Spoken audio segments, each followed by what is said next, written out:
If you listen to the critics, if you listen to your own doubts and call them reasons, you may never find the drive to go back to school.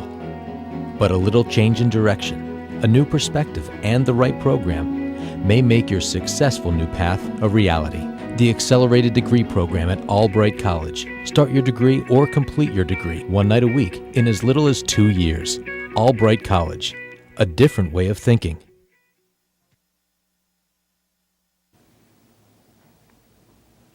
Good evening, and welcome to the Albright Scholar for April 2018. My name is John Pankratz. I teach history at Albright, and each month it's my privilege to welcome BCTV viewers and residents of Greater Reading to take a glimpse inside our learning community up here on North 13th Street, to look at the work being done by teachers and students, and to think a bit about its impact on all of us. Well, as I said, it's April, and of course it's snowing outside. But April is also that time in the school year when people's work, people's studies, people's research is coming to a head, and it's a good time to share that research with a wider community. And just this past weekend, almost 20 Albright students gathered at Kutztown University with other students from around the county and presented their undergraduate research. But other Albright students went off to a national conference in Oklahoma and to a national conference over in Easton at Lafayette College as well. And two of those students are here. Two of Albright's most talented students are here with us tonight, along with one of my dear colleagues. Marina Nye is a history and costume design major, a junior, and she was recently in Oklahoma presenting her work on the history of the corset. Emily Durrell is a junior history and communications major from Maryland, and she was at the National German Studies Conference talking about World War I era postcards. And with them both is their mentor on these projects, my esteemed colleague Guillaume de Sion in the Department of History. Welcome to all three of you. Thank you. I'm really glad you're here. First of all, how did it go? What was the appeal? What was the fun? What was the challenge of going off to a conference and not just talking with your classmates, but talking about young scholars from all over the country? Yeah, it was an amazing opportunity. I was so glad to go and present something I was really interested in. Corsets is a subject in which covers both my fields of study, history and costume design. So it was a really wonderful opportunity to go and share my work and share my passions. So. Great. Emily, you had a good time? I did. It was really neat to engage with other students who are equally passionate about our very narrow fields of study. And it was cool to see how even between these very narrow specific things that there are running themes, what I have in common with someone who's studying 1920s German films or colonial newspapers, that there's still common threads that run through all of these. A chance for that cross-fertilization to take place as well. Well, anybody who views the Albright Scholar knows that undergraduate research is something that we at Albright try to encourage and really take a lot of pride in. You must be proud of these two. Oh, absolutely. They put up with me, so. No, it was great to be able to meet them and help them go into new directions. Initially through working on a research paper in Marina's case, and wanting to do sort of novel research through an independent study. I think one of the interesting things is that these are not yet honors projects, right? Because you're only juniors, and you have an entire senior year ahead of you, and even more accomplishments. But you're already doing sort of senior level work in terms of its sophistication and in terms of your depth of focus on these projects. Emily, let us have you describe a little bit about what the problem or the issue that you were studying. So I had the really unique opportunity to look through Professor de Sion's collection of inherited postcards from all over Europe and sort of pick what specifically I wanted to study, because just to pick postcards in general, you could too huge oh a my field. gosh, yes. Even to pick postcards from one country in one era is entirely too broad. So I, for some reason, picked Germany, World War I, postcards with children and family and fatherhood. Okay. I work with kids a lot. It, sort of just stood out to me. So I was wondering, why we see so many children and babies on World War I era postcards, and wanted to figure out what that meant for people producing postcards, people purchasing postcards, people receiving postcards, and what those dynamics were. It's a really complex form of communication, isn't it? Yeah, and Because it's not something that people produce themselves. It's manufactured, it's a commercially available item, and yet when people choose it and write on it and then put it in the mail, they really mean something. right, and these can be as simple as, tell Uncle Bob I said hi, we're, doing Taco Tuesday, or it could be, thank you for your care package, I miss you so much. Sometimes I wonder if the postcard that I'm holding is maybe the last thing someone sent. So Right. they can, mean something different to every person, even though Right. they were mass produced. So some of them too faced a lot of censorship. So even if maybe you weren't particularly happy with the war, you might be getting a postcard that has a baby in a little uniform and a gun on it, just because that's what's available to you. Waving goodbye as he heads off as a 4-year-old to the Yeah, front. you see a lot of babies in uniform. It's a little chilling sometimes, but I mean that's a product of the culture. Right. And you're not, well, and I guess the good thing about the 20th century is that as those babies grew up, they got to have their own world war to fight in. That's Yeah, that's dark humor there. a little bit. But it's true. But true, but it is true. So Some you cards, John, by the way, did have "Here comes the class of '35," meaning the 1915 kids Oh, I would bet start so. serving 20 years later. Yeah. So Yeah. people were aware of this already They're back absolutely then. prophetic. Yeah. Now, in addition to looking at the physical postcards, I know that you're really doing the world of scholarship a big service by digitizing many of these, right? Yes, I've turned them into a website that's currently under construction, but it can be accessed at greatwarpostcards.com. That's referring to the Great Wars in World War I, not Right. that they're just Sure. really cool war postcards. No. And I'm trying to sort of delve into the field of digital humanities and try to make history more accessible to people who might not have the opportunity to work with cool archival material or might not have access to a college or university library. Right, right. So I think it's the way to study history and in the decades to come. Right, I think all of us humanists are trying to find out ways to communicate with that broader audience. So good for you. Thank Great. you. Great. Marina, you also work with something visual, but also tactile and kinesthetic as well. Where did your interest in corsets come from? I've always been interested in the history of fashion, and because I'm both a costume design major and a history major, it just seemed like the perfect place for me to start and focus my interest in, because I had the opportunity to really research, history behind clothing, but I also could really understand, build these corsets and really Right. help me understand, the construction itself, help me understand the history behind them. So. And I think that's so important that, we historians tend to be pretty cerebral characters. And we look at things and we verbalize them. But I think the kind of understanding that you have in your hands and that high hand-eye coordination really carries an awful lot of meaning. And then, of course, you've had the experience of wearing Yes. this yeah. corset as well. And that's also very telling is when you're wearing a corset like this. This corset is from 1865. It's one that I made in my costume construction class. This one has silk and steel boning, which was accurate to the time period, and it has a hourglass shape. When you wear this, it's definitely constricting, and you can feel that, and it kind of represents, how women were in the 1850s, how it was very, women were confined to the private sphere, and you can even feel that when you wear it, how constricting it is. Yeah, you didn't feel like going out and lifting weights or running a marathon while wearing that. Yeah, absolutely. It was something that I wanted to stay still. How easy was it to present at a conference wearing it?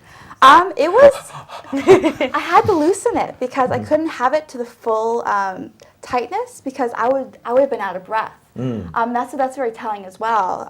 But it was actually really enjoyable to wear it because it was a great way to show the audience, how it was worn and, show them how restrictive it can be. Right. Now, did you wear it throughout the conference? Or? No, I Okay. just wore it for my But I know presentation. people recognized you and asked you, had lots of questions for you?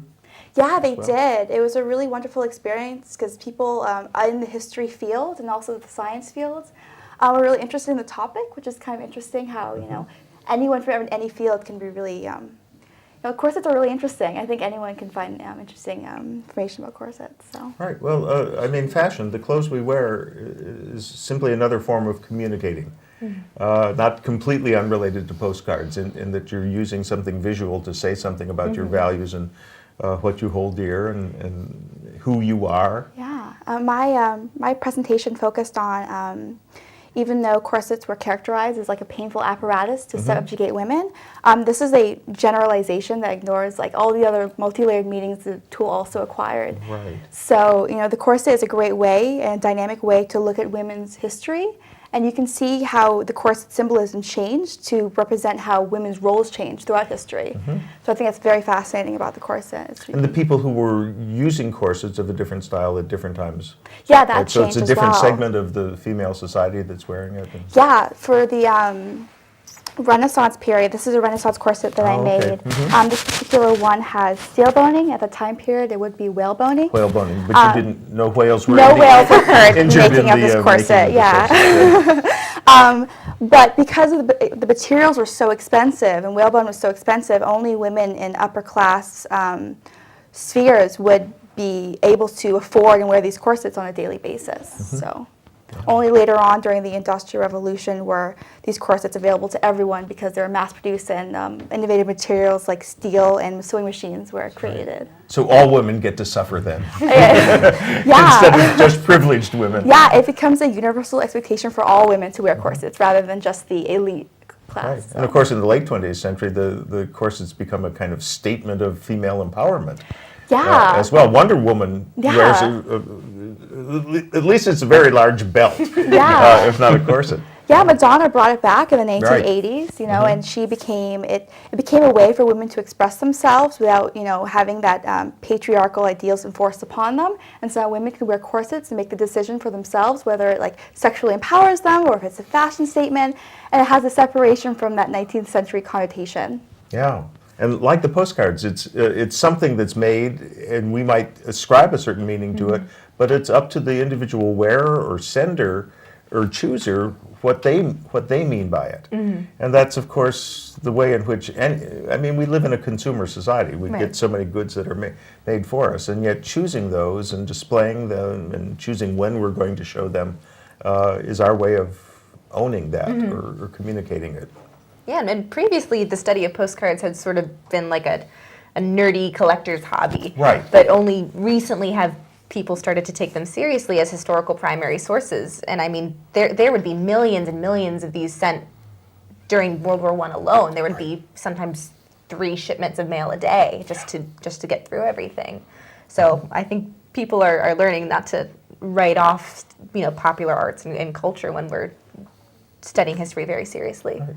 In some ways, it might be also a way of avoiding certain kinds of communication too. Oh yeah. Right? You think of you think of Civil War letters and the emotions that had to be conveyed, and the very serious issues of impending loss or impending death that were sometimes put in this beautiful language, and you might not want to say that. Oh yeah. I sure love you, husband. Too bad you're going to die next week. So instead, you send a postcard with something cheerful, and, Oh, yeah. and yet what you really mean is, oh my God, I hope you're okay. Yeah, we have a lot of postcards that use children in a humorous context. I mean, this one we have a little boy potty training for a little bit of levity when you're, hunkered down in a trench somewhere. Yeah. But these short little messages are also very helpful for people who are partially literate. Yes. So if you're just a simple farmhand who's been sent off to the trenches and your reading and writing skills aren't all there, picture's worth 1,000 words. Yeah. Great. Now, Guillaume, you've been the mentor on both of these projects, and as historians, we love our students to get into primary sources and that sort of thing, but often that research is limited by language, right? That is true, Not all of our, yes. not all of our students interested in the Middle Ages are fluent in Latin. For example, yes. Emily, your German got a real workout this weekend. And Marina, you don't speak all the languages that corset wearers used in the past. Has this kind of primary source been opened up a new possibility for you as well? It does. It's a further proof that the study of material culture can be brought back into the historical realm, and an interest student applying these.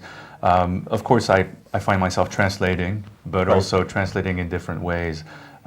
This is the advantage of the independent studies, the ACO projects we have at Albright, is that we're not directing the student, we're maybe guiding the student slightly, suggesting certain things.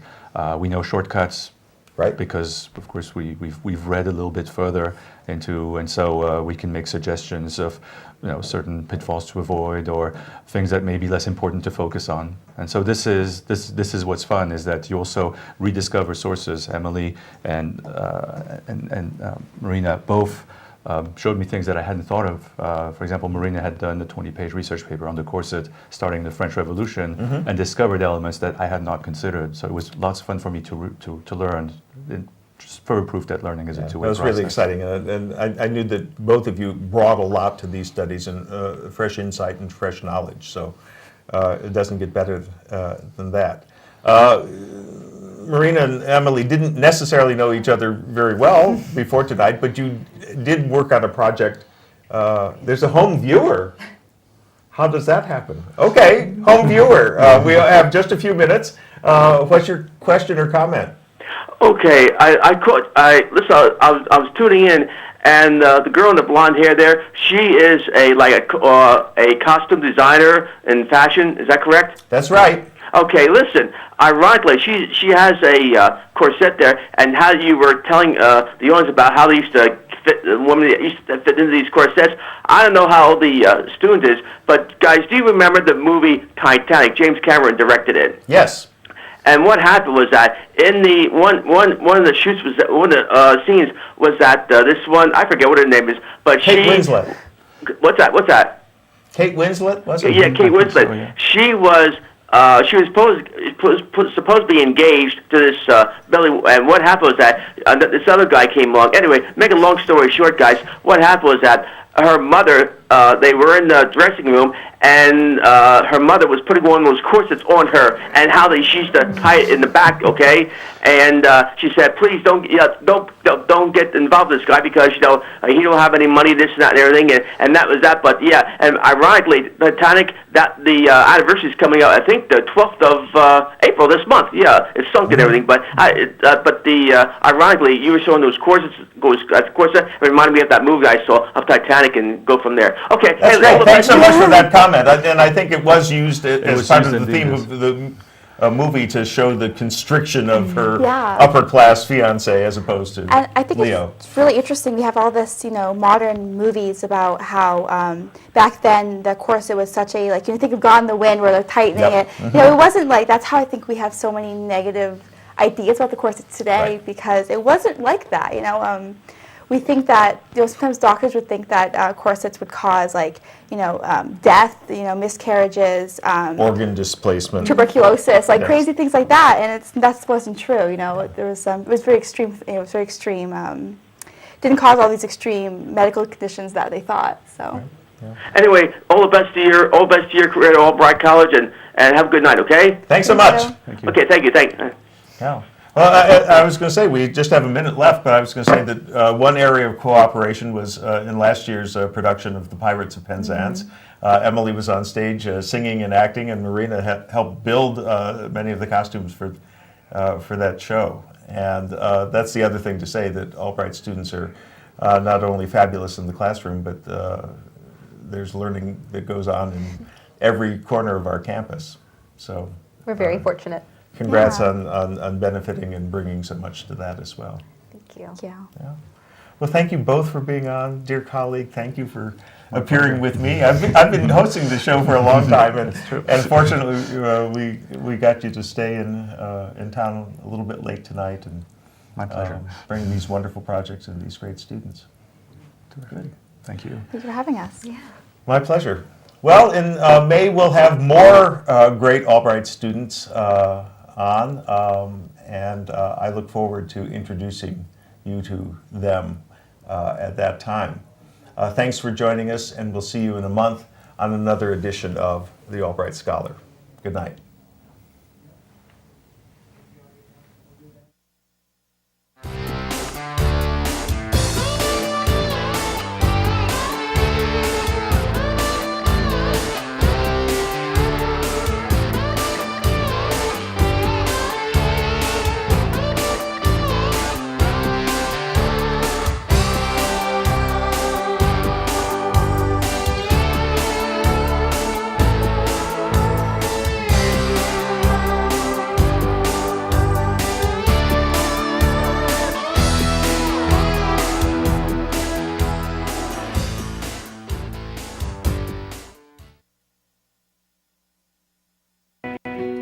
If you listen to the critics, if you listen to your own doubts and call them reasons, you may never find the drive to go back to school. But a little change in direction, a new perspective, and the right program may make your successful new path a reality. The Accelerated Degree Program at Albright College. Start your degree or complete your degree one night a week in as little as 2 years. Albright College, a different way of thinking.